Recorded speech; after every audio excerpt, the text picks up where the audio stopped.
Thank you, comrades and friends, for joining us today. Back in October, we wrote an article entitled Socialist Tactics in the Bernie Sanders Campaign. And the point that we tried to address was this very significant confusion that existed within the U.S. left about Bernie Sanders. One, he was running as a Democrat, and the Democratic Party is an imperialist party. It's a ruling class party. Secondly, Sanders' own positions on U.S. foreign policy are not progressive. They're not really progressive. They're not anti-imperialist. He says he wants to continue the drone program. He is for isolating the Democratic People's Republic of Korea, DPRK.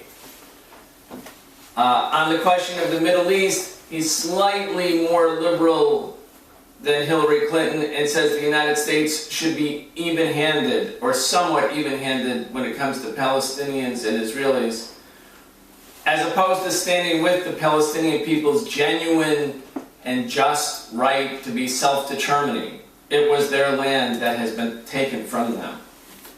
So there was a lot of confusion about Bernie Sanders. He's running as a Democrat, and he's got a pro-imperialist position, so a lot of people in the U.S. left were condemning Bernie Sanders. When I say the left, I mean the revolutionary left.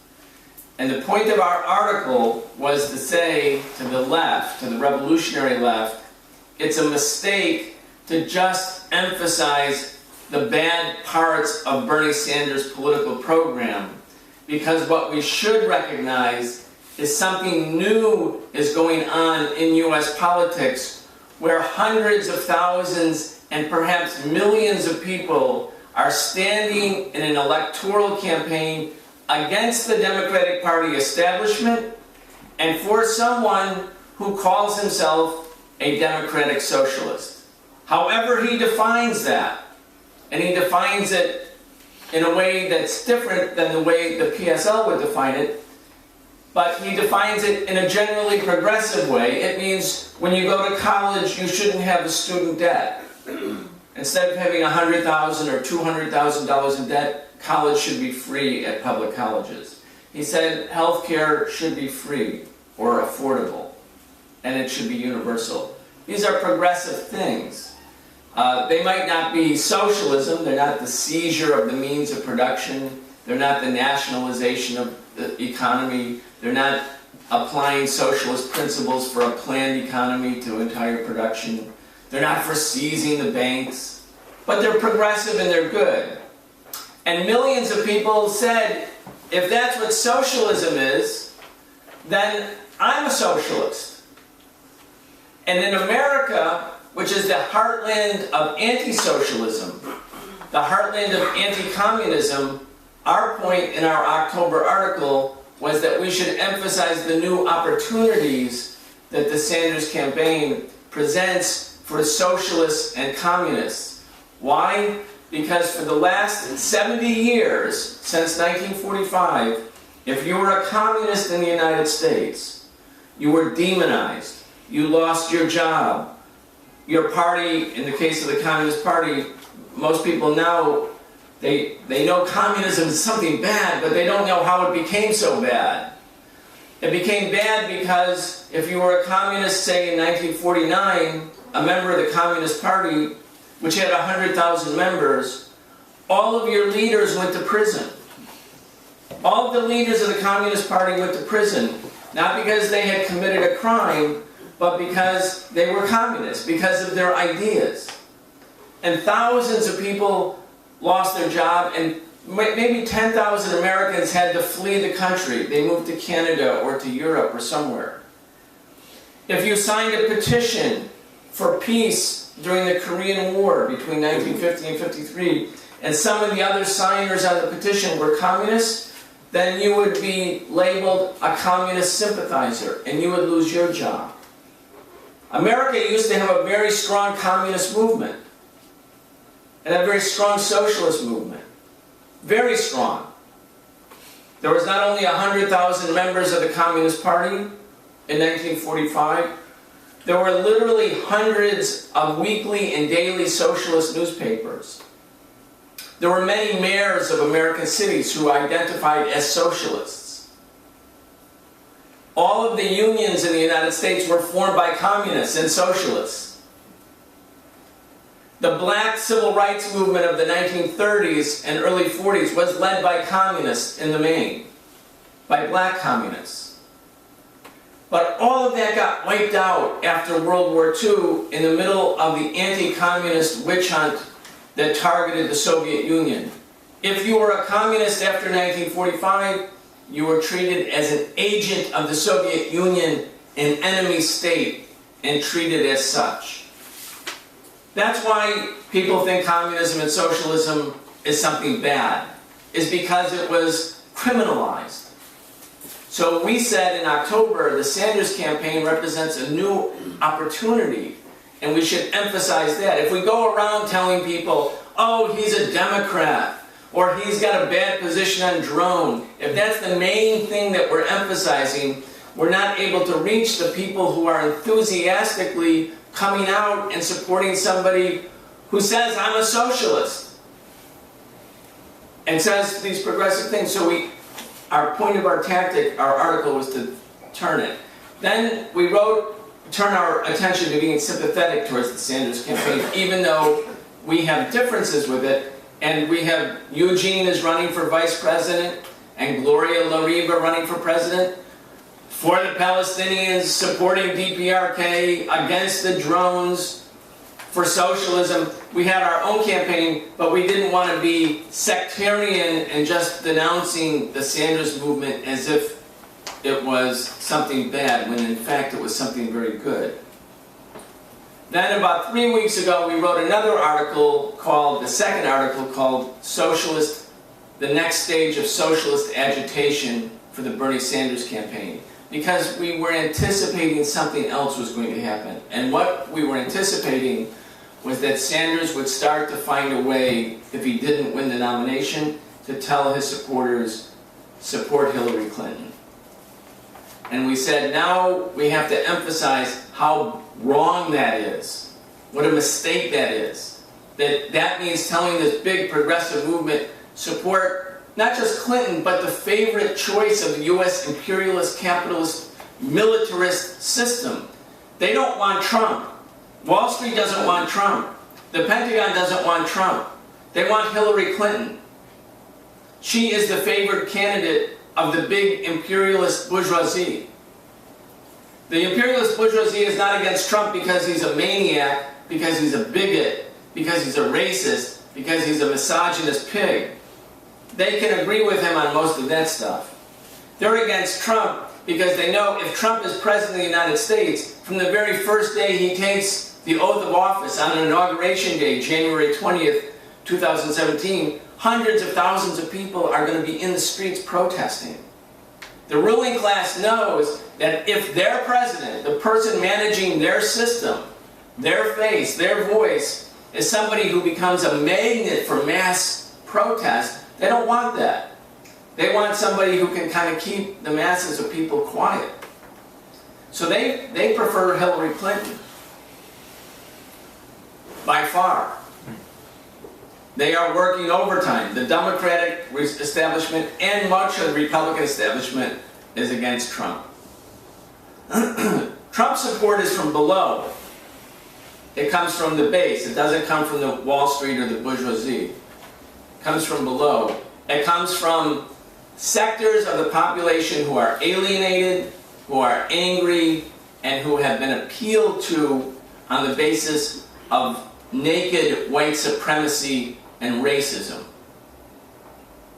So, if you look back in the history of Nazi propaganda in the 1930s, for instance, or 1920s, when Hitler came to power in 1933, the Nazi propaganda was such that the big bourgeoisie in Germany was against Nazism.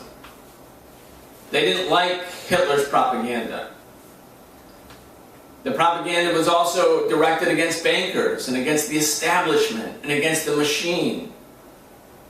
It sounded militant, like it was against the system. The bourgeoisie in Germany finally decided that they supported Hitler when it became clear that the only alternative was the Communist Party of Germany.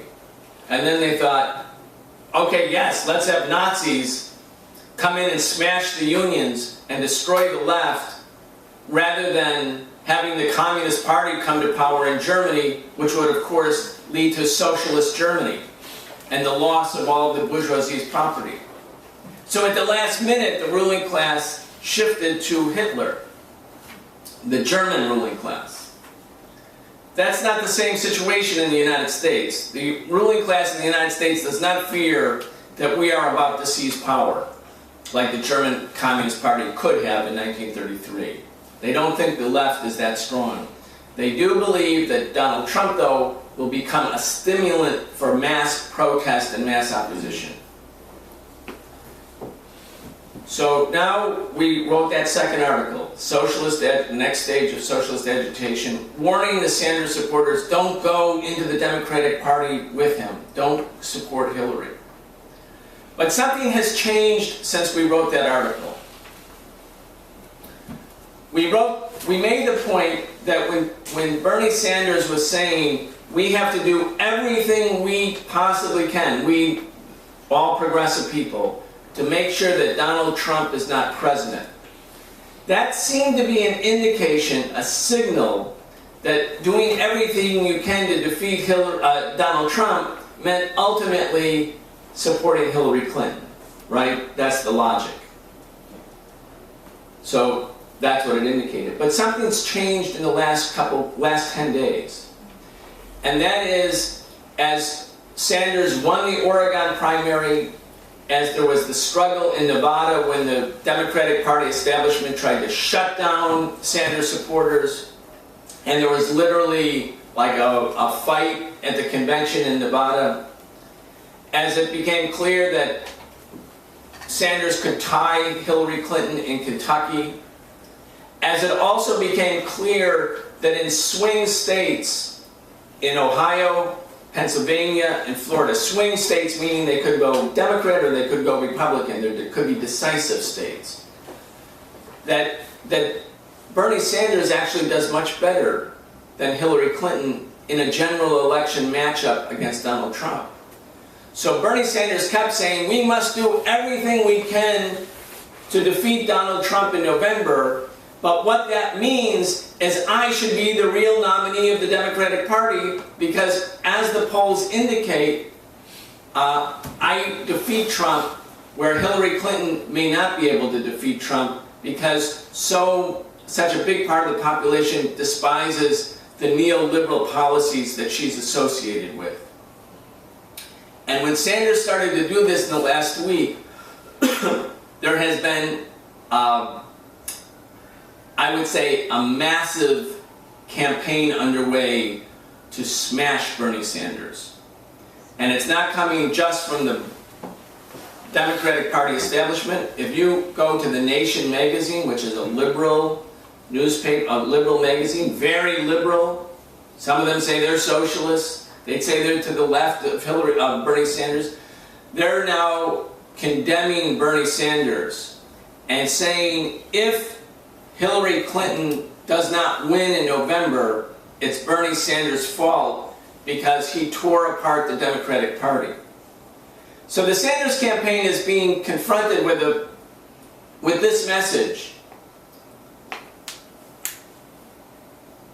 If we lose in November, it's your fault.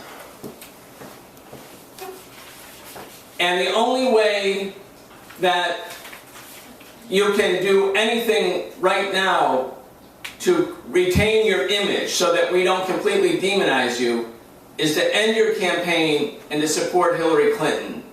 And Sanders realizes that, and his supporters realize, many of them, not all of them, some of them are swinging now into Clinton's camp, but many of them realize that this is a damned if you do, damned if you don't trap.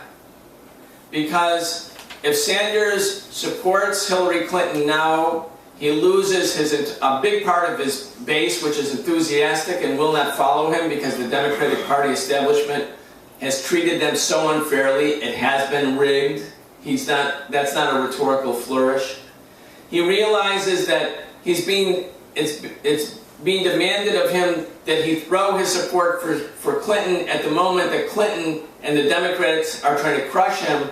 And he also realizes that Clinton is the least popular candidate in the Democratic field. So if he actually supports her now, it means that her possible defeat in November will also be blamed on him. The only way he could get out of the paradox is to win the nomination and to defeat Trump, and then to be able to prove, in a positive way, I'm the better candidate than Donald Trump. So Sanders right now has moved back to the left a little bit. He's moved to the position, yes, we must do everything we can to defeat Donald Trump, but that means I shouldn't give up. And I want to fight, and I want to win in California, which of course has the most delegates. Now, if Sanders does win in California, which he may not, but if he does, and the message is still Bernie Sanders is the problem, then the Sanders supporters are going to be so angry that they are going to want to come to the Democratic Convention and protest in a very, very militant way. And that's why we have to be there and start now to be organizing in preparation of being there and making it clear that what the Democratic Party establishment is doing is insisting that the left commits suicide, that that's the only solution offered to the left. And why is it suicide? It's suicide for a few reasons. One is it's suicide for Bernie Sanders because he actually would be the better candidate, but he would be sacrificing his better candidacy under pressure from the Democratic establishment or because the nomination was stolen from him, and he will lose a big part of his popular base, a big part of the young people. It's also a mistake because the reason the right wing in the United States has grown strong, like Donald Trump, is not simply, it's not because of Bernie Sanders. It's because of the Clintons. It's because of Hillary Clinton and Bill Clinton, who represented the neoliberal policies of Wall Street. NAFTA, you look at the question of immigration and jobs. NAFTA, CAFTA, HAFTA, all the different treaties, the free trade, the Korea free trade, the TPP, the TTIP, you name it, all of these free trade deals. It's not about free trade. It's about their investors' Bill of Rights to drive down wages, to close up shops, to send them overseas. Millions and tens of millions of workers and thousands of communities have been devastated. That's the Clintons. That's their policy. The reason Trump has such a base is that that section of the population, like the Sanders section of the population, are genuinely hurting economically. Those trade deals did something else too. NAFTA, the North American Free Trade Zone, not only destroyed American jobs, it destroyed Mexico's economy. It destroyed indigenous agriculture in Mexico. The reason so many people from Mexico came to the United States as undocumented workers, they didn't want to come to the United States. They didn't say, oh yeah, I love Mexico, but now I really want to go live in an illegal, shadow existence in the United States. They did it because NAFTA destroyed a great part of the Mexican economy because it opened it up to American transnational corporations that came in and destroyed, say, Mexican agriculture. I mean, they could sell corn to Mexico now. The Zapatistas, when they rose up in 1994, they said, NAFTA is a death sentence for the indigenous native peoples of Chiapas of southern Mexico. Because now agribusiness from Nebraska could come to Mexico, sell corn, sell it very cheaply, sell it cheaper than what could be sold by indigenous peasant farmers in Mexico, drove them out of business, and then raised the price of corn after they had eliminated all of the Mexican farmers. The same process that they've used all over the so-called third world. And so Mexicans came to the United States. And now you have Donald Trump saying to white workers who have lost their jobs because of these same policies, hey, you know what? The reason you lost your job is because the immigrants came and took your jobs. But what created that dynamic? That was Bill Clinton's policy. He was the president in 1994. He was the president of NAFTA. And that's who Hillary Clinton really is, and that's why Wall Street supports her. Look at mass incarceration. Clinton's. The end of welfare. You know who really, it's considered in popular, vulgarized, racist language about how welfare was, hurt poor black people. Yes, it did. Yes, it certainly did. But you know who else it hurt? Poor white people. You go all through Appalachia. You go through all these working class white communities. All of those communities were dependent on AFDC, Aid for Dependent Children. Clinton wiped them out, 7 million kids. The majority of people on welfare were white people. Even though the racists always used the imagery of welfare queens and all that, the Ronald Reagan demonizing black women and black families as part of the political effort to gain racist support for the attacks on welfare. But now you see all over the place, people have no safety net at all. The young people can't go to college because they can't afford it, black and white and Latino. And what Sean said is true. One out of every 2 people in the United States is either in poverty or near poverty. Now, if you're going around affluent neighborhoods in Washington or gentrified neighborhoods, you might not know that. But that's America. That's what's going on. And those people who have been hurt so badly are not going to be supporting Hillary Clinton because they know the policies of the Democratic establishment, or the Republican establishment for that matter, have been a devastation. So this is where we are. 3 weeks ago we said Sanders is moving towards Clinton. He's moved back a little bit. And we have to stay in touch with how it evolves, because we don't know what's going to happen. There's another factor, and I'll just finish on this, and I hope everybody here, or if not everybody, people feel free to comment and talk about this. The other thing that's happening is that I'd say 50% of the young people who are for Sanders, they don't give a damn about reforming the Democratic Party. Clinton can say, oh, we're going to give you this or that at the convention. We'll put in a program that we're for a $15 an hour minimum wage. None of that matters. They can write anything they want. They can say, we promise you, heaven on earth in our platform. But it doesn't matter. Once elected, the leader of the party can do whatever they want. It's not like a socialist party where the leaders are bound by the program. The platform, the program doesn't matter. These young people are just really angry because they know that Clinton is part of the enemy. And why would they, after all of this enthusiasm, support the enemy? Finally, Clinton, by representing the policies of neoconservative imperialism, means she was the supporter of the Iraq War. She was the main supporter of the bombing of Libya.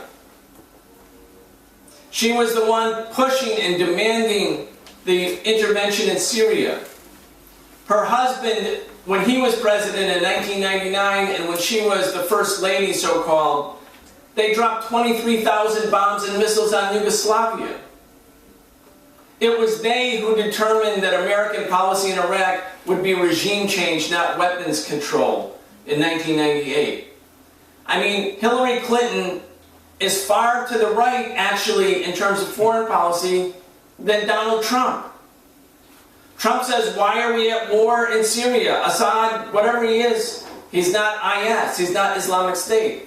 He said going into killing Gaddafi was a bad idea. Hillary Clinton said, we came, we saw, he died, laughingly before the cameras. On the day the Libyan head of state, who's 70 years old, was lynched. I mean, that's how she talked. I mean, the guy's lynched in the streets, and she said, we came, we saw, he died. He's butchered on the street. And the only reason he was butchered on the street is because NATO acted as the air force for these terrorists. And look at Libya today. A third of it is under the control of Islamic State. That never would have happened. That's Hillary Clinton. That's her. And in terms of North Korea or policy towards the Asia pivot, she will be more militaristic, more warlike than Trump in terms of DPRK and China and the rest. Trump rants against China, but that's just pure demagoguery to say they took our jobs. He's not looking for a global confrontation with China. I mean, Trump actually doesn't stand for anything.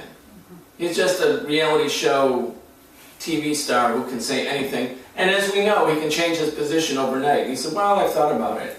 It doesn't matter. Clinton actually stands for something, and it's all bad. So anyway, we're in a new confrontational moment. We don't know where it'll go. The likelihood is Sanders will capitulate. The likelihood is Sanders will capitulate and finally find a way to support the Democrats, because he won't want to be obviously blamed should Trump win in November. So there's going to be enormous pressure on him to capitulate. But if he does, there's going to be a lot of disappointed, angry young people. We should be there with them. We should not be standoffish. We should be there with them. As they're raging about what's going on, we should be right with them, feeling it, talking to them, in sympathy with them. So anyway, that's my talk.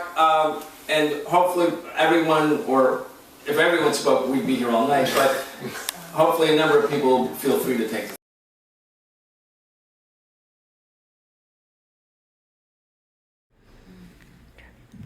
in German, whatever it is. Really right-wing party. And you could see in the UK, if the UK, on June 23rd, there's going to be a referendum about whether Britain will stay in or leave the EU. That's called the Brexit, British exiting. There's also a Lexit, which is a leftist opposition, but in the main, it's right-wing. It's people who are demanding shut down the immigrants, shut down migrants coming to the UK, make UK great again, like make America great again, make Austria great again. That's their actual slogan in Austria.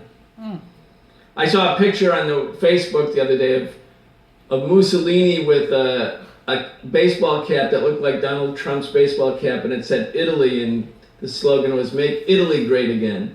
So all of these fascists, and they really are fascists, are coming to the fore. But the question is why? And the reason is that the existing establishment economics, neoliberal policies, and by neoliberal, just so, that's kind of a weird word, but it's bandied about, so I want to just explain at least what I mean by neoliberal policies. It means whereby all of the different governments that are part of the policies and all the different corporations and banks adopt a policy whereby the main goal is to use the planet, not a country, but the planet as the field on which investment and production takes place, and that all of the countries in the world compete with each other to show that production can be cheapest there. Meaning wages will be lowest there, regulations on corporations will be lower there. Any inhibition, taxes will be lower there. So you have, like the United States, the government says there's not money for this or that or anything else but Coca-Cola, Apple, and you go through the Fortune 500, they're not American corporations. They're offshore. They're offshore, meaning they're registered in the Cayman Islands or someplace like that. The money actually never leaves the New York City bank, it's just an accounting thing. But because it's registered offshore, they don't have to pay taxes. That means there's no social money for social programs. It's no longer a priority. The neoliberal policy means everything is just to maximize investor profit. And so you have all the countries in the world competing with each other, and also there's a lot of migration happening. It's not just because of the Syria war. You know how many people are on the move right now? You know how many people are migrants right now? 60 million. That's the highest number since the end of World War II.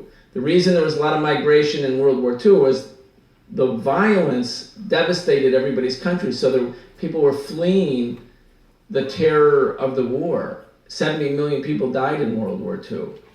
But now you have 60 million migrants, not because of a war per se, although there are wars. They're migrating because neoliberal capitalism makes life impossible where they live.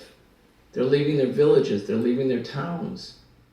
They're migrating. And as they migrate, the people who, in the countries to whom they're migrating, they too have been suffering the ravages of neoliberal policies. Lower wages, pensions are gone, no social benefits. If you can't raise $400 in a few weeks.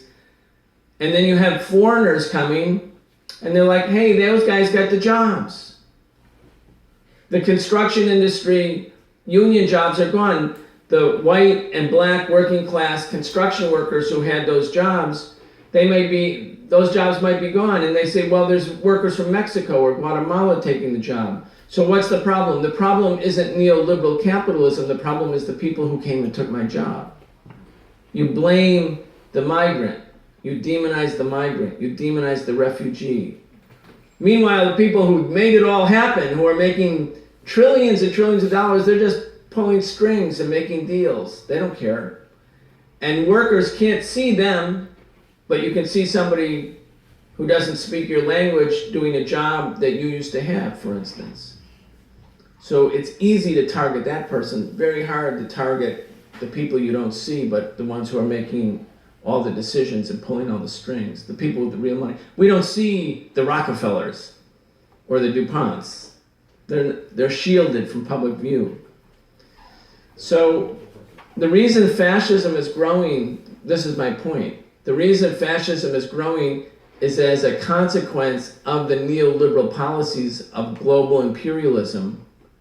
And fascism is growing. And then the mainstream imperialists say to us, as they're saying to Bernie Sanders, to stop the fascists, you have to support us. But the reason the fascists are strong is because of their political and economic policies. So supporting them is actually the opposite of fighting fascism. The only way you can really fight fascism is to fight against the policies that give rise to massive unemployment, give rise to massive migration. In other words, the policies of capitalism. We can't be, if we make anti-fascism the struggle between democracy and fascism, we lose that battle. It has to be the fight for social justice and economic justice, meaning socialism against fascism. Because if absent the economic and social policies that make life livable, just being against the right wing because they have right-wing extremist rhetoric is just ineffective. The Trump people who are unemployed or who have lower wages, if you go and tell them, oh, Trump is a racist, if that's the entire message of the anti-fascist rally, you're not going to win them over. They're going to say, yeah, okay, I am a racist and Donald Trump is talking the way I feel, and before that nobody would talk like that. But we have to be able to show that Trump is a complete bankrupt force. He's not going to give working class white people jobs. He's not going to raise their wages. He's a con man masking the real problem that all of these people are facing, which is the capitalist system. So our anti-fascist message, which I believe is going to be an imperative need. When you look at Austria, and you look at Britain, and you look what's happening in Germany, or Hungary, or Poland right now, and you look at what's happening with Donald Trump in America, it would be completely naive to think that there isn't a danger of fascism. There is a danger of fascism. But supporting the capitalist establishment machine is the opposite from what we need as an effective way of fighting fascism.